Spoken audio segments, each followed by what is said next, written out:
Okay, so we'll continue on here, and whoops, we'll take a look at Poisson regression now. Okay, so this is it's a little different from logistic regression, but it still falls under our umbrella topic of generalized linear models. We use Poisson regression to try to model data of counts. Okay, so if the resulting variable is, the count of a certain occurrence, then we can use Poisson regression. And it's interesting that I don't know if are you guys familiar with the history of the Poisson distribution? It was developed by this this guy, Ladislas whatever. Okay, That was a great example. yeah, from the Prussian army, and apparently, people in the Prussian army, they had horses. They were the cavalry, and every now and then somebody would die from getting kicked off the horse and things like that. Okay, and so they were, he collected data over a whole bunch of this, and then he developed this Poisson distribution, which fit the data he collected almost exactly. It's an interesting story there. History of the Poisson distribution. We'll take a look at kind of the example in our textbook, and we'll also take a look at the example in our handout here. And I'll have to work quickly because I also wanted to cover ordinal logistic regression. So actually, maybe I'll just kind of mention both of these things now, and then we can look at these handouts.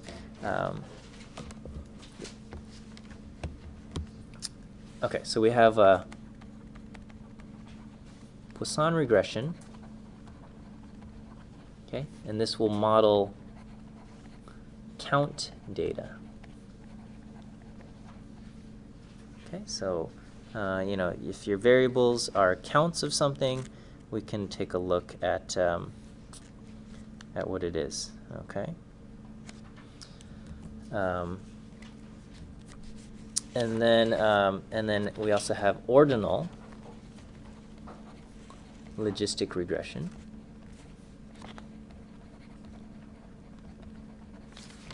And ordinal logistic regression, this is you have an ordinal variable, okay?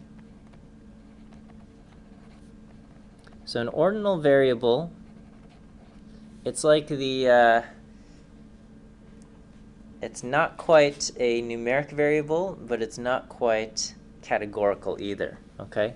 So it's basically a categorical variable, but there is with order.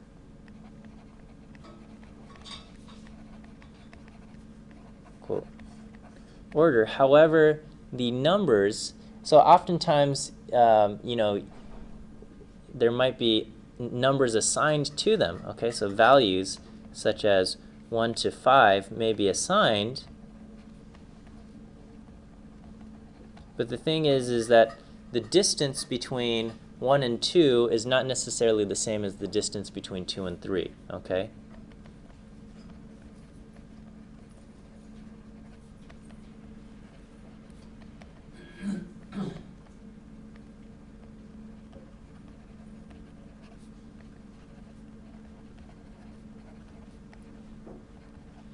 So for example, this so classic examples would be,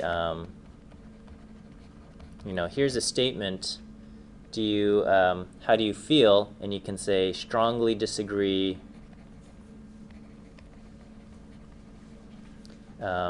disagree, neither disagree nor agree, agree, and strongly agree.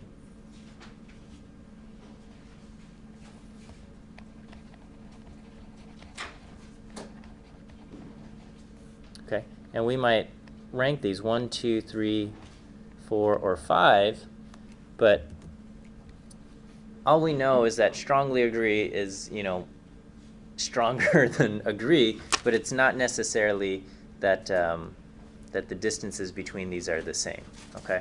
Or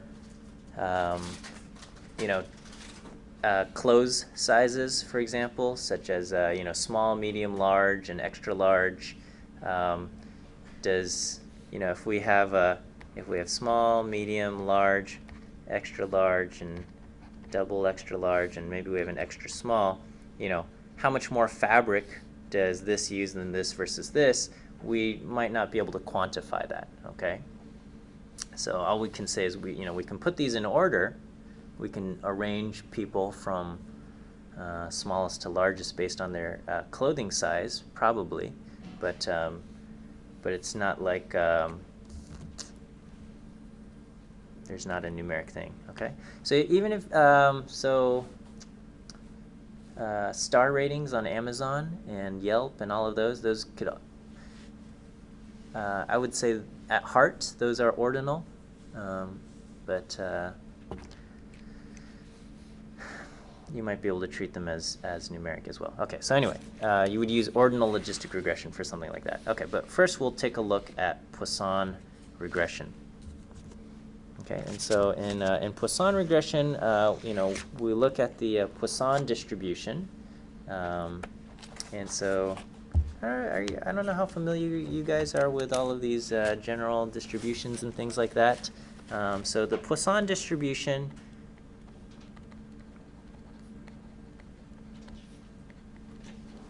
this is, P of y is equal to e to the negative lambda times lambda to the y divided by y factorial, okay? So y is positive and discrete. Okay, so it can only take on basically positive whole numbers. I guess 0 is also allowed, okay?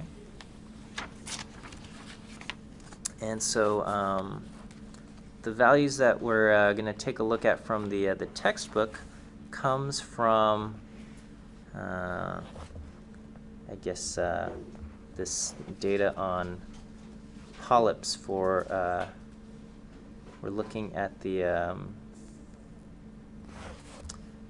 results of a placebo-controlled trial of a non-steroid anti-inflammatory drug in the treatment of familial endinomatous polypsis. I don't know. Okay, some kind of something that says we're looking at colonic polyps. So I guess you look inside someone's colon to see if there's these little things that are growing, and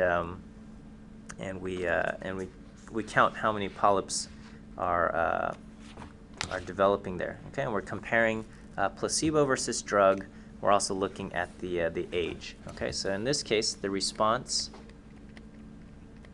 would be the count of polyps in the colon, and then we're also looking at kind of our variables. We have a categorical one, treatment, and numeric variable, the age of the patient.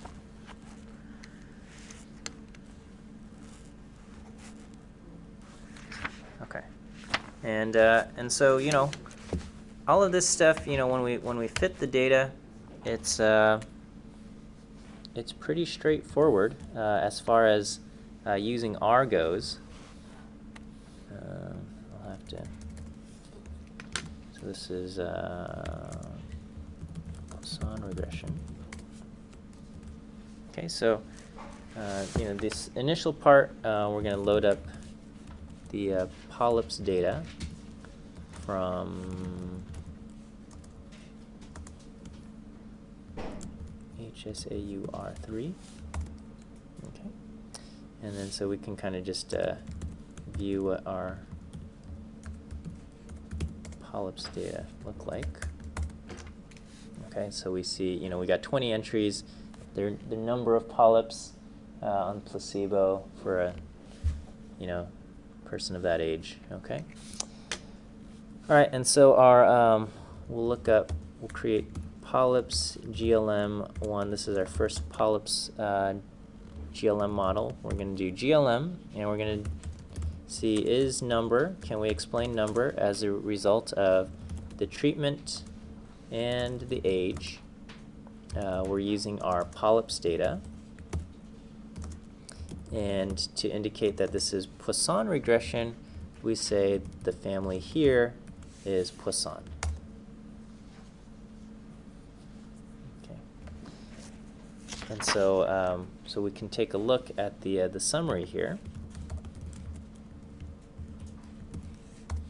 Oops.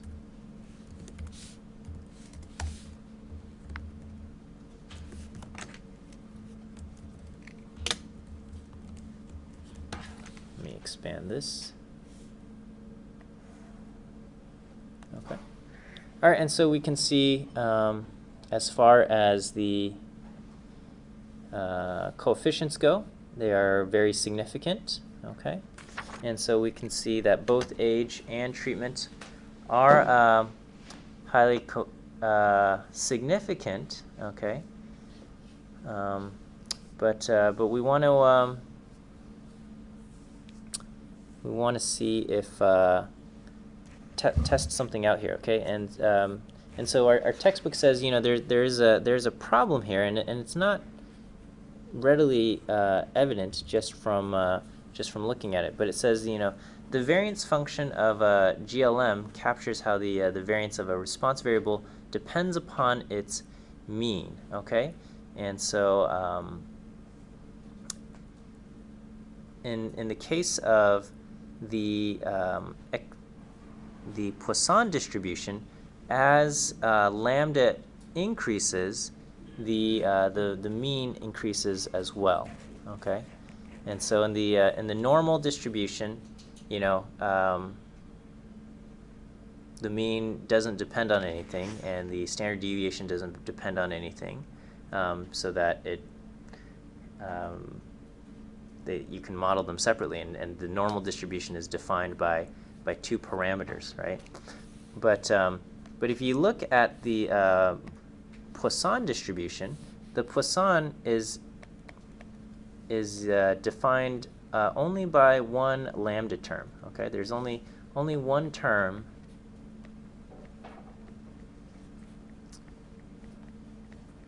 defines the distribution. And so the same term, lambda affects both the mean and the standard deviation, and the variance, I should say.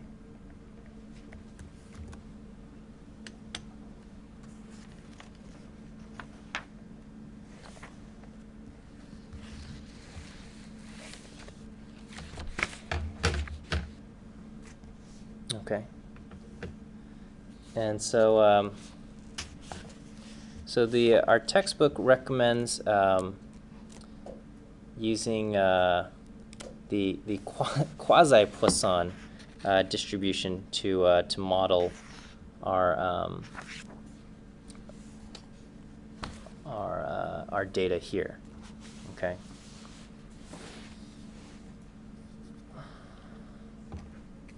And so, so in this case, as far as the text goes,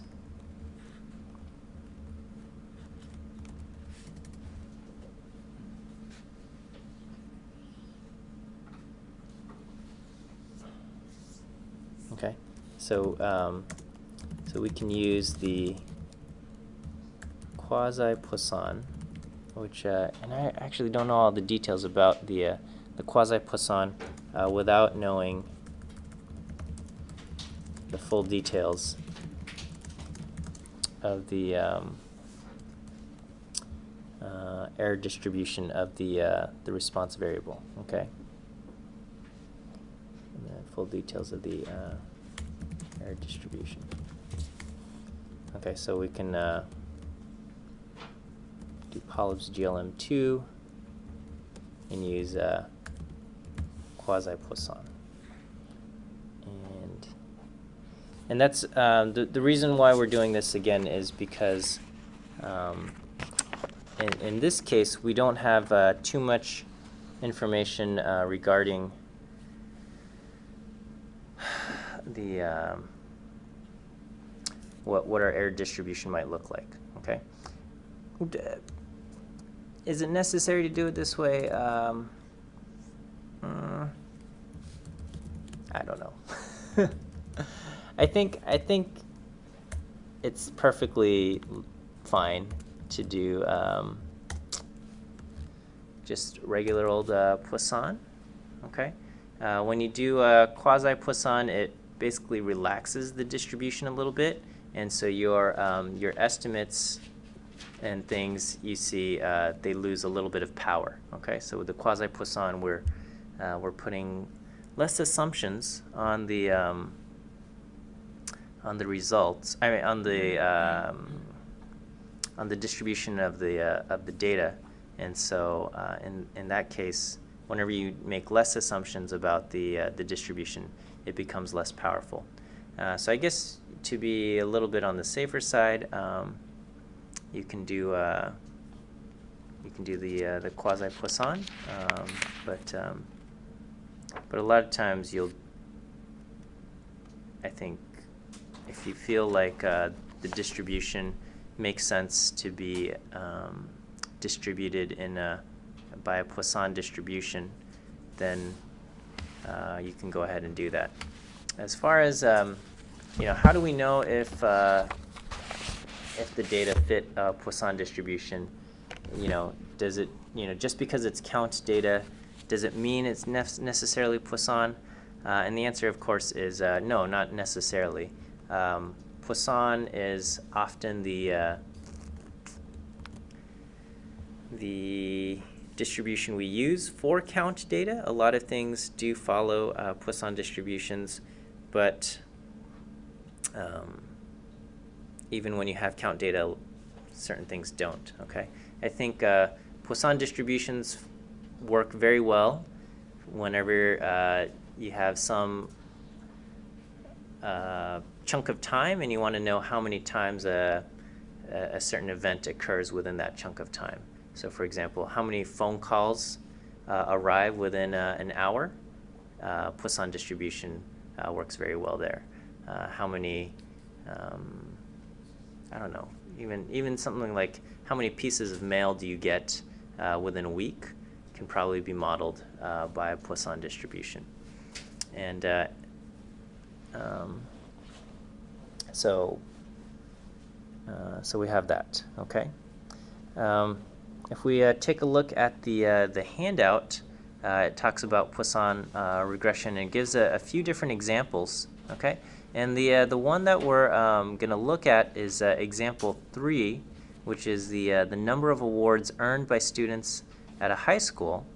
And the predictors of the number of awards include the type of program in which the student was enrolled, whether it's a vocational, general, or academic program, and their score on their final exam in math. Okay, let me pause this. All right, so we're looking at this. We'll load up our data again, coming from our thing here, and so we'll say our data is, so this is I don't know what's happening. Okay, so we're doing Poisson regression, and we're looking at awards won by students at a school. So we'll say read.csv, and we're coming in from .ats.ucla.edu/stat/data/Poisson_sim.csv. Okay, and then we can just take a look at view P, number of awards, program, math, And whoops. Okay, currently the program is, it just says 313 or whatever, 31 or 2, and we want to turn this into a factor. Okay, so as far as the factor goes, we can do I'm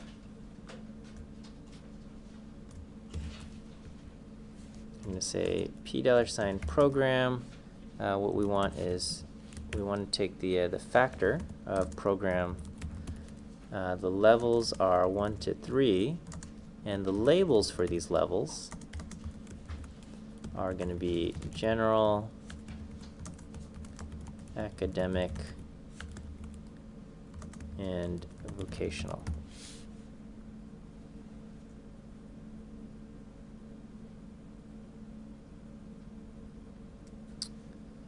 Okay, and then $program. No. And then we'll do $ID is also P factor.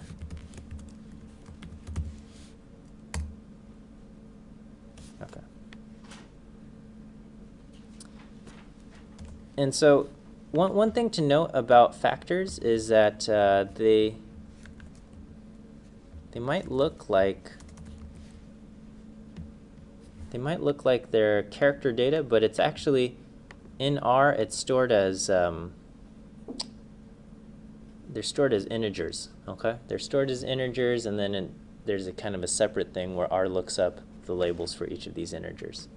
That used to be very helpful back in the day when memory was very limited, and to store character data took much more memory than storing integer data, and so we would store integer data and have R look up the characters. But today, when you have 8 gigs of RAM, it doesn't matter anymore. But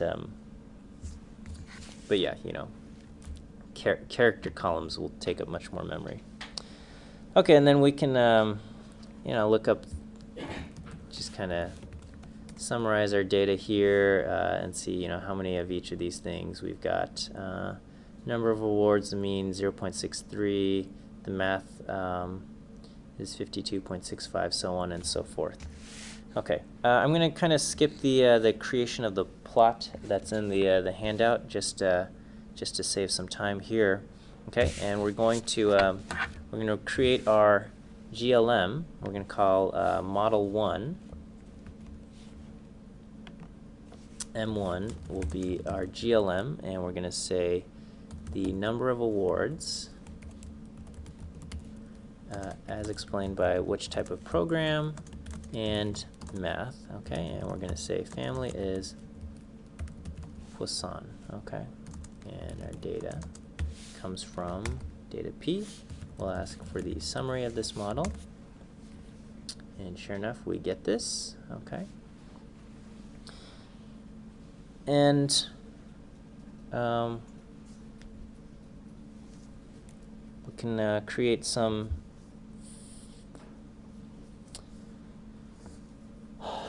confidence intervals. Okay, so we see, okay, it looks like being in this case we're comparing the academic, the general versus the academic versus the vocational. Okay, so in our case, general would be the default, so being in an academic program versus the general seems to make a difference, whereas being in a vocational program versus the general program doesn't seem to make that much of a difference. Okay, and over here, as far as your math scores go for the school, that seems to be very, very significant as well. Okay, to create our confidence intervals, we will go with the handout's suggestion of using robust standard errors. Okay, this is kind of going off of the same idea that perhaps you know, in the textbook it recommended using quasi-Poisson. Over here we're saying that there might be some violations of the distributional assumptions. Okay, so that seems to be kind of a common theme with the Poisson distribution. So we're going to follow the handouts suggestions of this by doing creating robust estimates. Okay, and I think to do this, let me just check. We have to load up library sandwich and library MSM. So there's two libraries that we need to load. Library sandwich, and this is for robust standard error estimates. Okay, so our covariance will be our variance covariance matrix of M1 type HCO. I'm not sure actually what this is.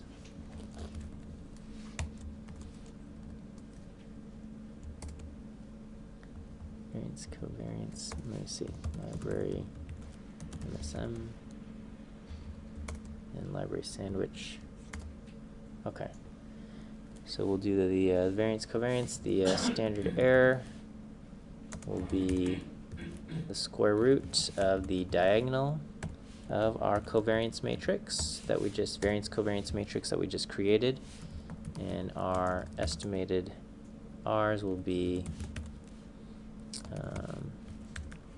we'll call this the estimate is the coefficients of M1. We'll call this robust standard error is the standard error. And we'll create a new column, probability of the absolute value of z being greater than the absolute value of z is going to be 2 times being two-tailed p norm of, man, this is a whopper here, isn't it?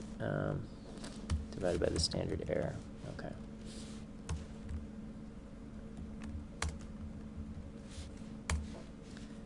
Lower tail equals false. I think that's a default. Anyway, the lower limit. So we're just kind of creating upper and lower limits of our confidence interval.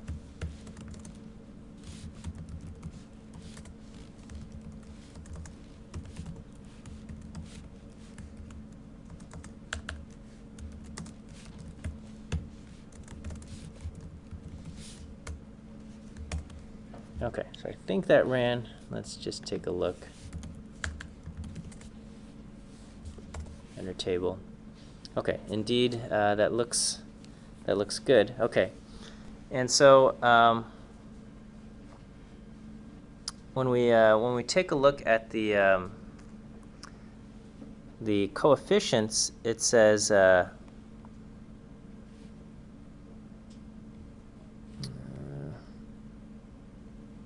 okay, so our coefficient here for math is 0.07. So that means when we increase one unit in math, okay, the log count goes up by 0.07. Okay, so these are all for log counts, which is a little bit strange, but I think it's a little bit easier to understand log counts because you can just do exp of the value, okay, and that corresponds to kind of the actual count. So the expected log count increases. So the indicator variable for program academic there. Okay.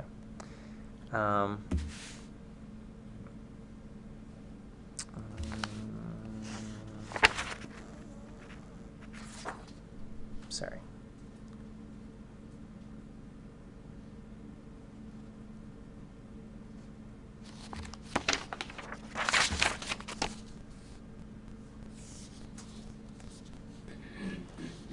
Okay, and so we can just like in the other test, we can do a likelihood ratio test between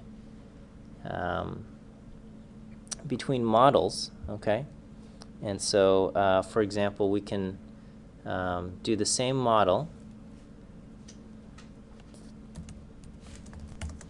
and one way is I can retype all of this in and just drop the program variable. Okay, so one way is I can do this,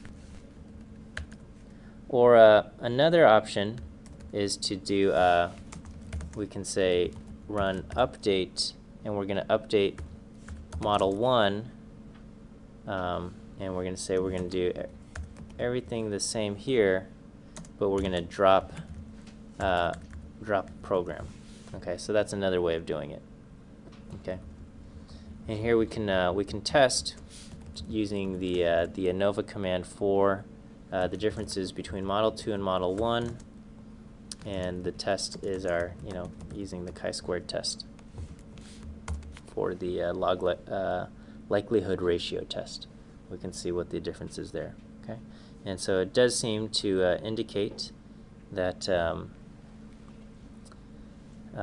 getting rid of that variable makes a significant difference. Okay.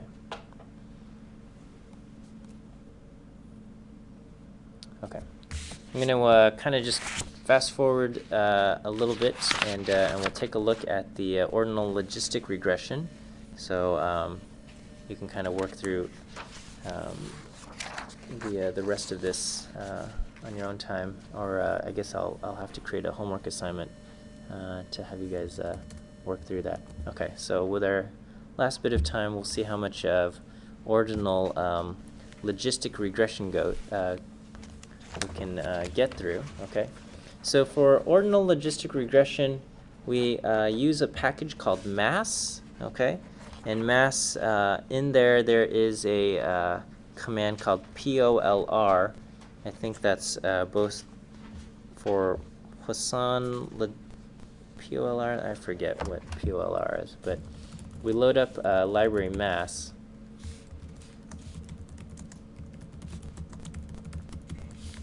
Okay, and I think in the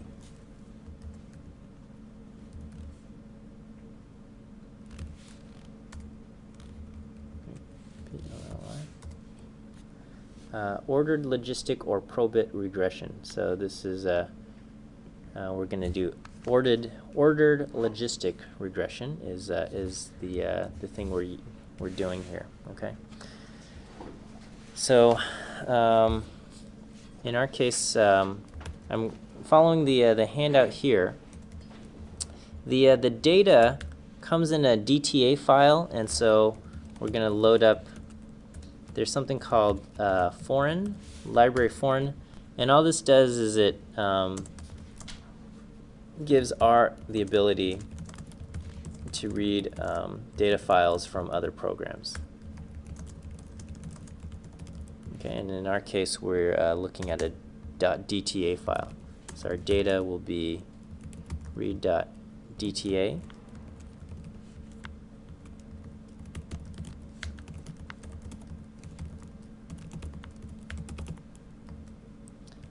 Ordered logistic regression.dta. Okay, so we load up our data there. We can take a look at our data. All right, and so what we're looking at is whether someone will apply to graduate school. Okay, and so they're asked. We asked some college juniors, so that's third-year students, if they are unlikely, somewhat likely, very likely to apply to graduate school. Okay, so we have 3 categories in our response variable, and we're looking at just these different things, whether it's a public or private institution, the parental education status, and their GPA. And so we'll take a look here, and these first few pages, they're all about just creating plots. So it's always a good idea to create plots to just get a sense of what your data look like, but I feel like skipping that. Okay, But you know, in your handout, you can kind of see the picture a little bit. Here, I think I can actually pull up. Let me see. This is.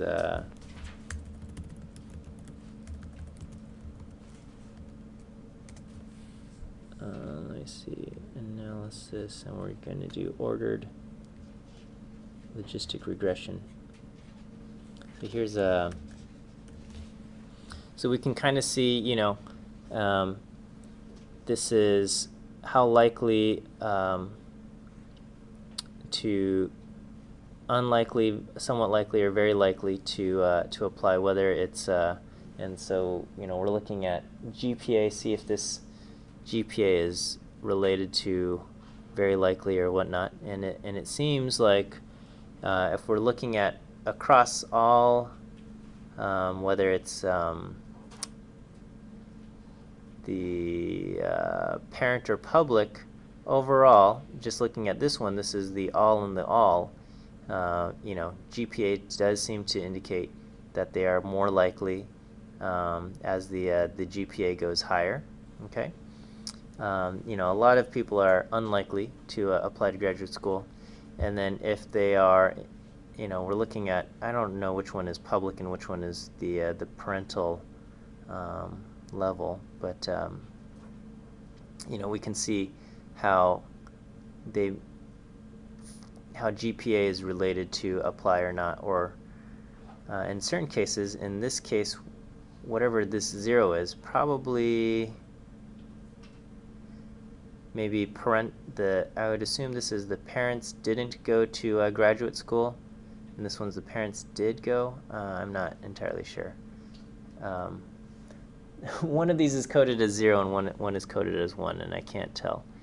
Parents' education versus public. But it's a little hard to tell because the data just get a lot smaller when you're in the kind of the 1 and the 1. But as far as the zeros go, or as far as the all go, this is probably the best indicator. This corner and this corner and this corner. So this is everybody together as far as GPA. Comparing the 1 versus the 0 here, as far as who's more likely or less likely to go to graduate school. It's a little hard to tell in this this diagram. Okay. Okay, so we're going to use the polar command from Mass, and you just throw it in there, the command. You just say we want to model whether someone applies based on parent education, public school, and the GPA.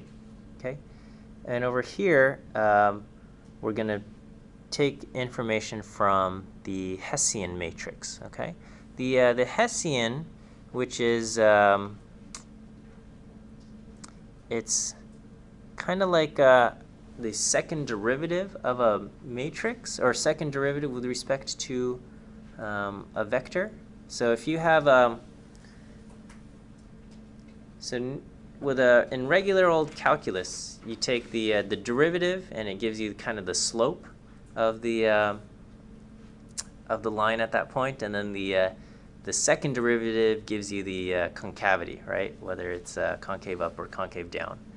You have something similar with when you have vectors. Okay, so you can take a function which is currently a scalar function, right? You have one value, but it might be dependent on a vector of values. You can take the derivative with respect to that vector, and that's called the gradient. And then if you take the derivative of that resulting gradient, okay, the gradient is a one-dimensional vector. You can take the derivative of the gradient with respect to the vector again, and you'll get the Hessian matrix. Maybe it's worth writing. I don't know. Okay, so you have some function f of x. Okay, and it produces a value y. Okay, and we can take x is a vector, so the function depends on, x is a vector of values. And you can take the derivative of y with respect to x, and this is called the gradient. Okay, we might call this delta upside, I don't know, the gradient of f of x here. Okay, and this is so whatever dimensions x is. Okay, so this itself is a vector of n values. We'll say x is a vector of n values. The resulting gradient is a vector of n values. Okay, and then you can take the derivative of the gradient with respect to x again, and here you get what's called the Hessian, and it's a matrix. And this is going to be a matrix, an n by n matrix. Okay, this tells us, the gradient tells us the direction of steepest slope.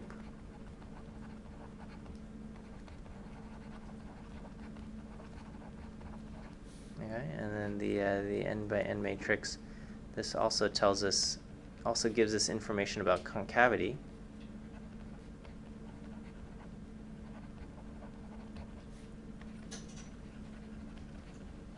But it depends on whether it is what we call positive definite or negative definite. Okay, so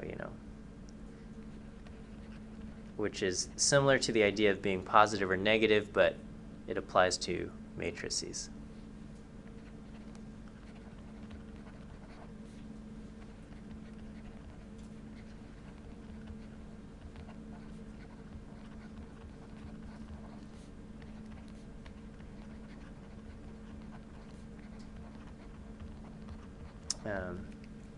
You can always look up, if you're not too familiar with some of this matrix terminology, you can always look it up on Wikipedia and get probably way more information than you want. But we'll ask POLR to return information about the Hessian, okay? Because I think because these things are estimated using maximum likelihood, and so I think it does use it estimates the Hessian this way. All right, and so so I'll just kind of throw this in here, and we'll say our model is going to be the result of polar. We're going to try to explain apply as a result of parents' education plus whether they are at a public school plus whether they are what GPA they have. Our data comes from DAT, and we will ask for the Hessian. And so we'll ask, give me the summary of M, and we have all of this information. And here it gives us the t-values. We're not, it doesn't spit out p-values. This is kind of the result of the POLR function. Okay, and so we see all of this, the value divided by the standard error gives us the t-value, and then we see some estimates for what the intercepts are. This is the kind of the boundary between unlikely and somewhat likely, and then as far as the boundary for somewhat likely versus very likely as far as what these go. So it's where we think the boundary exists between these three categories of responses. Okay. Okay, and then we get kind of the AIC information there. Okay. If we wanted to get p-values, we can turn these, create a table, and so we'll do a C table. We'll ask for the coefficients of our summary of M. Okay. Oops. So this is the coefficients table. Okay, and then if we want to get p-values, we can take these the t-values and look up the corresponding p-value there. Okay, so we can say so the p is going to be, we're going to look up using the normal distribution. Technically, it's should be coming from a t distribution, but I think it's okay. T value, and we're going to ask for the upper tail, so lower tail equals false, and we're going to multiply this by 2. Okay, so these are the corresponding p-values, and so we can just c-bind the C table and the p. And that's, there you go. Okay, so combined table there. We'll save that.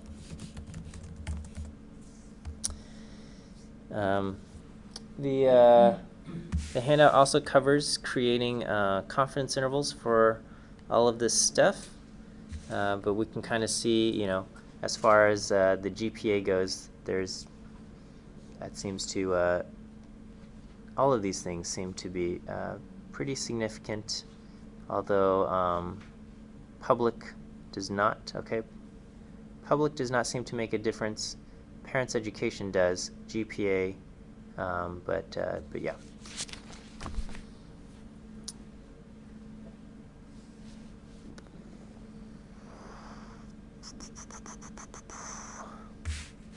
Let's just skip ahead here. All right, and so these, all of our estimates here, these are proportional odds ratios, which are, what are they? Oh, actually, I have to exponentiate this entire column. So C table $. Oops. Oh.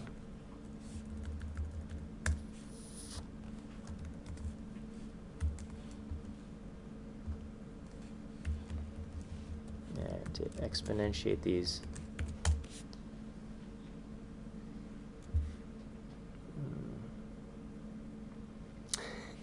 Okay, so these are our proportional odds ratios of these things, which again, that's the kind of the bummer of logistic regression, is you're always dealing with this odds ratios, which are hard to comprehend directly, but give us I guess some sense of what might be happening here.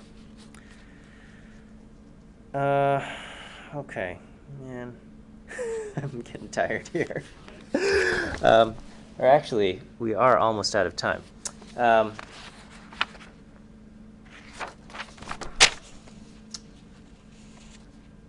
Okay. So, you know, as far as ordinal logistic regression goes, so the handout covers even more, just some of the tables that you can produce as far as, you know, predicted values that you might get when you plug in certain things, and see how whether someone is likely or less likely to apply, depending on the different things.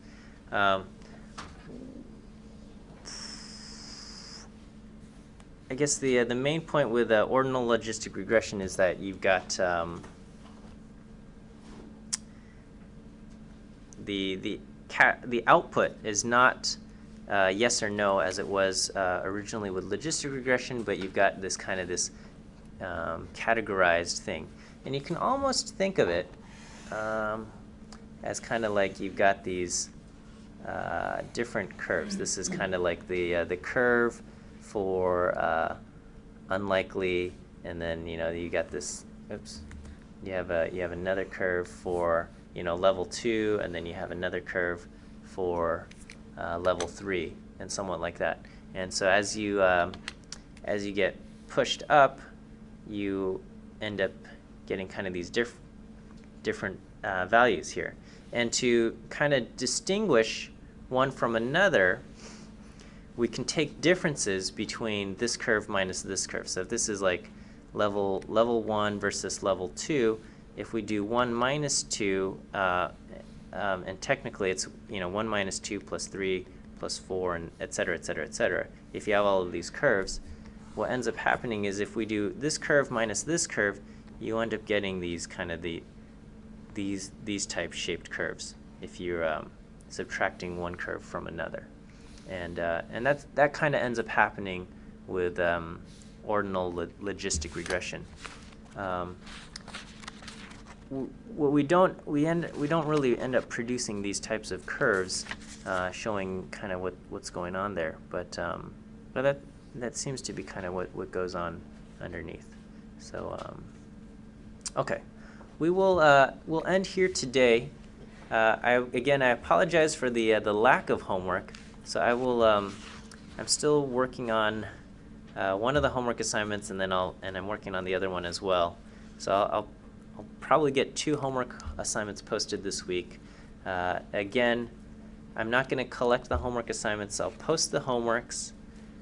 I'll post the answers, and they're for your own benefit to try them out, to try out the analysis yourself on the computer, and see if and I'll have the results posted as well for you to kind of see how you're doing. Okay, we'll end there, and we'll see you guys next week.